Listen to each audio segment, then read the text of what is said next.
আসসালামু আলাইকুম রহমতুল্লাহি ওবারাকাতুহু। একটা গজল আলেমদের বিষয়ে আপনারা শুনবেন, শুনে অপরকে একটু শোনাবার সুযোগ করে দেবেন। শত শত আলেম ধরাই দেখতে পাওয়া যায়, ফতোয়াবাজি করে কিন্তু আমল কিছু নাই। শত শত আলেম ধরাই দেখতে পাওয়া যায়, ফতোয়াবাজি করে কিন্তু আমল কিছু নাই। কেউ তো তামাক হারাম করে, কেউ তো গিলে খায়, নামাজ শেষে দোয়া নিয়ে লড়াই হয়ে যায়।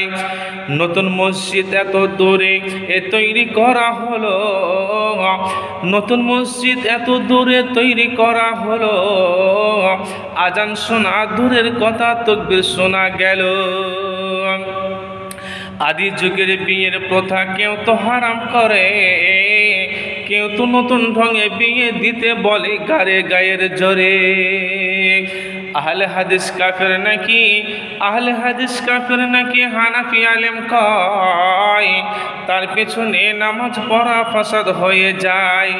আহলে হাদিস আলেমেরা হানাফি আলেমকে বলে, কিয়ামতের কোটে সবে যাবে রসাতলে।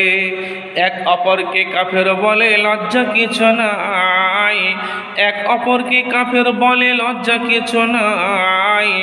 ধর্ম তরি ডুবু ডুবু মাঝের চিন্তা নাই। আসসালামু আলাইকুম।